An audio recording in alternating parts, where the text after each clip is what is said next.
বাংলার কুরুক্ষেত্রে এই মুহূর্তে যা ট্রেন্ড তা নিয়ে আসি প্রথমে, তারপরে আমরা রাজনৈতিক তর্ক বিতর্কে যাব, সেলিব্রেশন দেখাবো। 102টো আসনে তৃণমূল কংগ্রেস এগিয়ে জয়ী, 186টি আসনে বিজেপি এগিয়ে জয়ী, একটি আসনে লেফট এগিয়ে, কংগ্রেস একটি আসনে এগিয়ে, অন্যান্যরা 3টি আসনে এগিয়ে। তার মধ্যে হুমায়ুন কবির একটি আসনে অলরেডি জয়লাভ করেছেন, আরও একটি আসনে অনেক ভোটে এগিয়ে আছেন।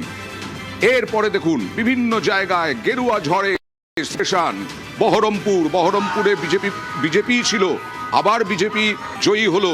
অধীর চৌধুরী সেখানে নাকি সেকেন্ড পজিশনে, থার্ড পজিশনে নাকি নারুগোপাল মুখোপাধ্যায়, এখনো পর্যন্ত যা খবর। বহরমপুরে আবার গেরুয়া ঝড়, যে বহরমপুর কংগ্রেসের গড় ছিল, অধীর চৌধুরীর গড় ছিল একটা সময়, সেই অধীর চৌধুরীর গড় ভেঙে 21-এই গেরুয়া ঝড় উঠেছিল বহরমপুরে। আবার বহরমপুর দখল করলো বিজেপি, সেখানে উচ্ছ্বাস উন্মাদনা বিজেপি কর্মী সমর্থকদের মধ্যে, নেতৃত্বের মধ্যে। বারাসাত উত্তর কাকদ্বীপ, দক্ষিণ 24 পরগনার কাকদ্বীপ, বিভিন্ন জায়গায় উত্তর 24 পরগনা, দক্ষিণ 24 পরগনায় বিজেপির ঝড়, গেরুয়া ঝড়। এখনো পর্যন্ত 186টি কেন্দ্রে জয়ী এবং এগিয়ে বিজেপি, 102টি আসনে জয়ী এগিয়ে তৃণমূল। রানাঘাটের বিভিন্ন জায়গায়, নদিয়ার বিভিন্ন জায়গায় বিজেপির প্রাধান্য। মতুয়া ভোটাধিকার কেড়ে নেওয়া হয়েছে এই বলে তৃণমূল আক্রমণ করেছিল, কিন্তু সেই মতুয়া ভোট পড়ল বিজেপিতে, এমনটাই আপাতত বিশ্লেষণ। খড়গপুর সদর, পশ্চিম মেদিনীপুর কামব্যাক দিলীপ ঘোষের, সেই দিলীপ ঘোষ আবার বিধায়ক হলেন। খড়গপুর সদরে এর আগে হিরণ চট্টোপাধ্যায় ছিলেন, সেই হিরণ চট্টোপাধ্যায়কে সরানো হয়েছিল বিজেপির পক্ষ থেকে এবং তারপরে দিলীপ ঘোষকে এখানে প্রার্থী করা হয়েছিল। দিলীপ ঘোষ বড় ব্যবধানে জয়ী হতে চলেছেন দিলীপ ঘোষ, এবং এখনো পর্যন্ত অনেক ভোটে এগিয়ে আছেন। সোনামুখীর ছবি, বাঁকুড়ার ছবি দেখালাম, শিবপুরের ছবি দেখুন হাওড়ায়। বাঁকুড়াতেও বিজেপি যথেষ্ট ভালো ফলাফল করেছে। বালুরঘাটের ছবি দেখছেন, বালুরঘাটেও সেলিব্রেশন। সুকান্ত মজুমদারের জায়গা, সুকান্ত মজুমদার এখান থেকেই সাংসদ হন। রানাঘাটের ছবি আবার দেখুন, নদিয়ার রানাঘাটে বিজেপির উচ্ছ্বাস।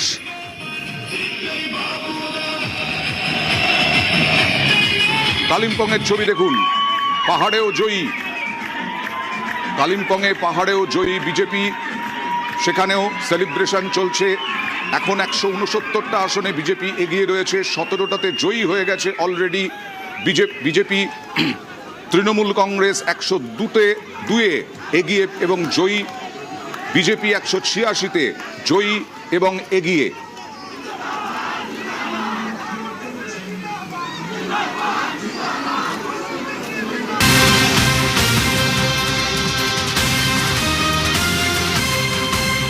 আর এই মুহূর্তে যে ছবি দেখাবো তা হলো আসানসোলের ছবি। আসানসোলে দেখুন তৃণমূলের পার্টি অফিসে ভাঙচুর, ব্যাপক ভাঙচুর। দেখুন বেশ কয়েকজন তৃণমূল কর্মী জখম, ছবি দেখুন।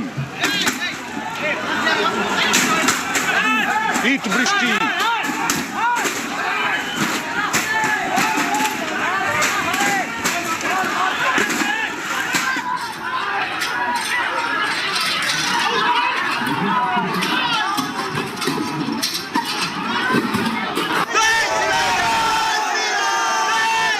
কেন্দ্রীয় বাহিনী সামাল দেওয়ার চেষ্টা করছে, পরিস্থিতি নিয়ন্ত্রণের চেষ্টা করছে, কিন্তু ভাঙচুর, চেয়ার ভাঙচুর, তৃণমূল ক্যাম্প অফিস ভাঙচুর।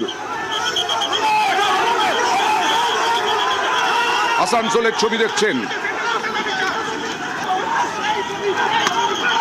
যথেষ্ট উত্তেজনা আসানসোলে। কেন্দ্রীয় বাহিনীর তাড়া।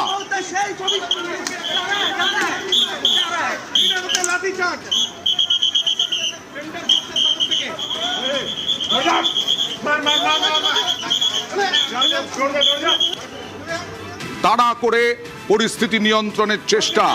কেন্দ্রীয় বাহিনী, সরাসরি চলে যাব প্রতিনিধি রৌনকের কাছে। রৌনক, কি পরিস্থিতি হয়েছিল, এখন কি পরিস্থিতি নিয়ন্ত্রণে?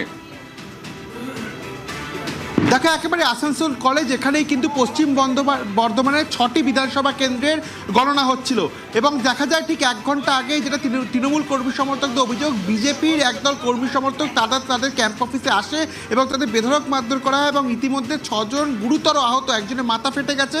এবং শুধু তাই নয়, চেয়ার থেকে শুরু করে প্রায় 8 থেকে 9টি গাড়ি এবং একের পর এক বাইক ভাঙচুর করা হয়, কার্যত সেই চিত্রও কিন্তু সামনে এসেছে।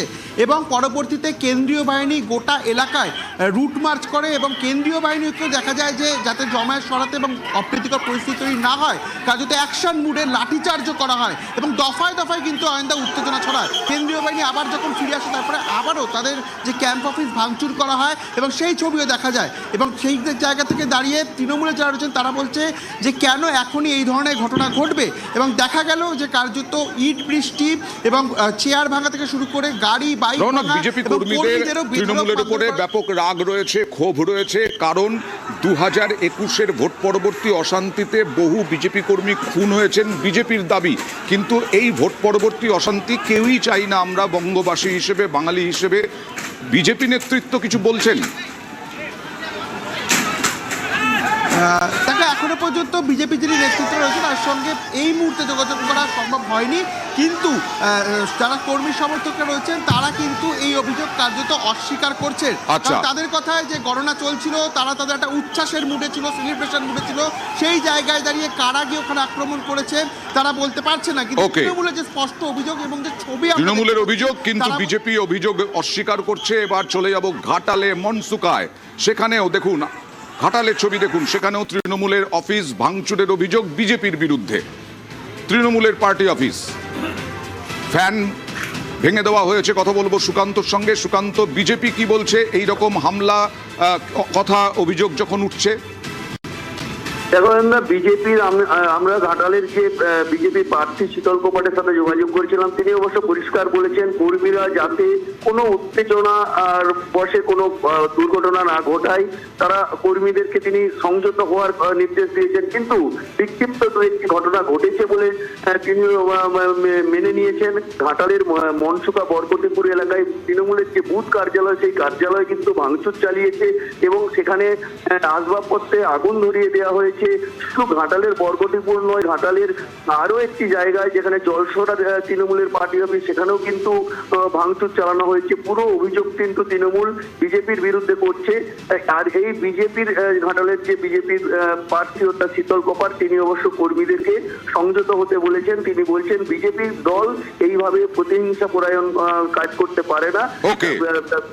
একেবারেই আমি পানিহাটিতে চলে যাব, পানিহাটির ছবি দেখাবো। পানিহাটিতে বাইকে করে এসে তৃণমূলের অফিস ভাঙচুর করছেন বেশ কয়েকজন। তৃণমূলের পার্টি অফিস ভাঙচুর করা হচ্ছে এবং বিজেপির ফ্ল্যাগ রয়েছে। বিজেপির বিরুদ্ধে অভিযোগ তৃণমূলের। কথা বলবো প্রতিনিধি সুবীরের সঙ্গে। সুবীর, বিজেপি কি বলছে? বিজেপি নেতৃত্ব তো বলছেন এরকম কখনো চান না তারা। দেখো, বিজেপি নেতৃত্ব অর্থাৎ বিজেপি প্রার্থী ফজল ঘোষের সঙ্গে আমরা কথা বলেছি, তার তিনি প্রতিক্রিয়া দিয়েছেন। তিনি বলছেন যে কোনো রকম ভাবে মারধর বা কোনো দলীয় কার্যালয় দখল বা ভাঙচুর করার তিনি সমর্থন করেন না।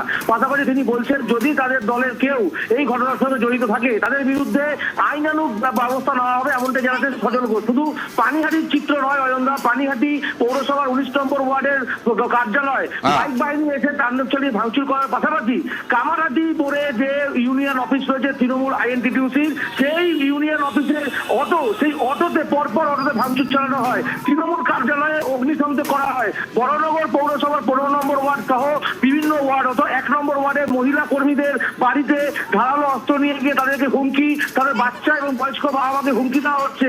যদি তাদেরকে না তাদের হাতে তুলে দেওয়া হয় তাদেরকে প্রাণনাশের হুমকি দেওয়া হচ্ছে। গোটা বিধানসভা অন্তত দমদম লোকসভা কেন্দ্রের অন্তর্গত বিভিন্ন বিধানসভা না, এটা সজল ঘোষ নিশ্চয়ই পদক্ষেপ করবেন। আমি আশা করি সজল ঘোষ এটা ব্যবস্থা নেবে। আমি দীপ্তাস্য যশ এখানে আছেন, বিজেপি মুখপাত্র।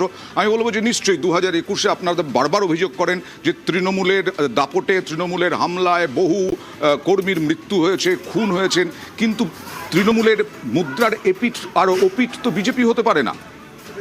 হ্যাঁ, মাইক্রোফোন।